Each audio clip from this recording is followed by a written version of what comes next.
막강한 유용을 자랑하면서 흑해를 지배했던 러시아의 흑해 함대가 결국 크림반도에서 전면 철수했으며 이로 인해서 러시아의 군이 패닉 상태에 빠졌습니다. 도대체 어쩌다가 이런 일이 벌어졌는지 Y타임스가 추적해 봤습니다. 지금 시작합니다.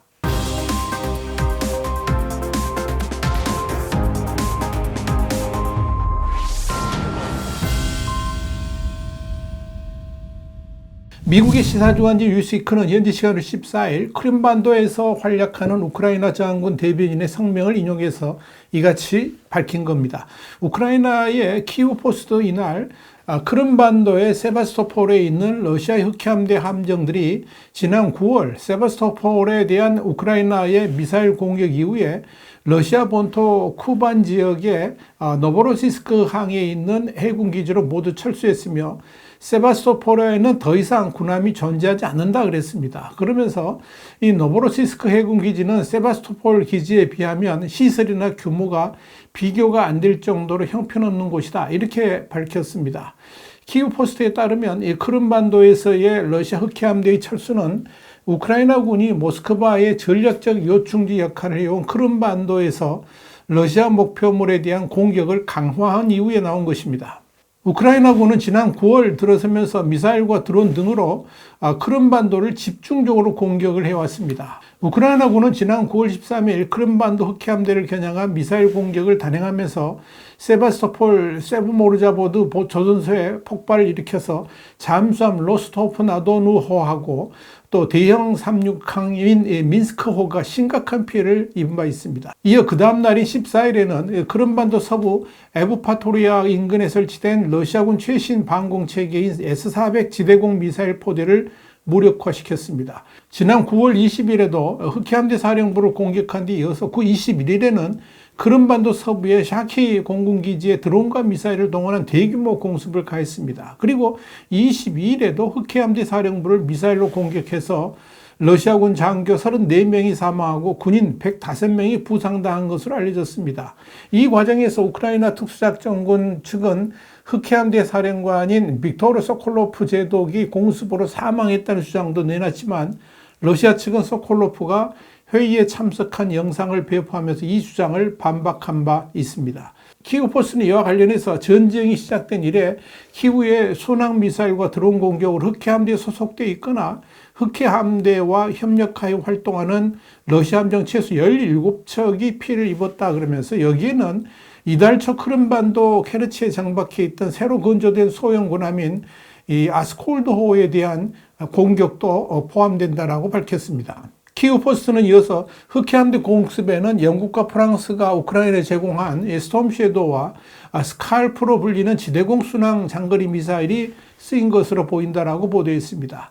크림반도에서의 러시아 흑해함대의 철수는 지난 9월부터 이미 시작돼 가지고 10월 들어 본격화됐고요. 이제 전면 철수해 가지고 세바스토폴 기지가 완전히 비어있는 상태가 되었다 하는 것이 키우 포스트의 보도 내용입니다. 키우 포스트는 이어서 러시아 영토에서 활동하는 우크라이나 요원들이 흑해함대가 피신해 있는 노보로시스크에서 러시아 함대의 움직임을 감시하고 있으며 그곳에서도 직접적 공격을 계획하고 있고 일부 시도된 적도 있다.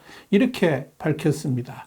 특히 이 크림반도의 우크라이나 저항군 소속 아테시 대변인은 텔레그램을 통해서 크림반도의 세바스토폴 해군기지에서 완전 철수하여 본토의 노보로시스크 인근으로 후퇴한 흑해함대 및 러시아 해군은 한마디로 패닉에 빠져 있으며 더 이상 군함을 발진시키지 못할 가능성이 크다는 점에서 깊은 우려를 하고 있다 그랬습니다. 그러면서 흑해함대는 우크라이나에 추가 공격이 있을 것으로 우려해서 소속 함대를 보호하기 위한 위장작전에 나섰다라고 밝혔습니다. 실제로 지난 10일에는 우크라이나군이 흑해에서 러시아 해군 함정 2척을 공격했습니다. 여기에 대해서 CNN은 우크라이나 국방정보국 GUR 안드레이 유소프의 논평을 인용해서 크림반도 체르노모르스케 근처에서 러시아 상륙정 2척이 우크라이나 해상 드론에 의해서 피격되었다 그러면서 우크라이나가 크림반도 일부만 차지하고 있는 현재 상황에서도 러시아 목표물을 타격할 수 있는 능력을 보여준 가장 최근의 사례라는 점에서 주목을 끌고 있다. 이렇게 보도했습니다. 뉴스위크도 우크라이나 정보 발표를 인용해가지고 해당 상륙함이 세르나급으로 최대 45톤의 화물과 92명의 무장병력을 수용할 수 있다고 밝혔습니다. 이와 관련해서 시사주간지 이코노미스트는 그동안에 크림반도야말로 러시아의 아킬레스건이라고 강조해온 우크라이나군은 크게 두 가지 전략 목표를 가지고 이런 공세를 수행 중인 것으로 보인다. 이렇게 밝혔습니다.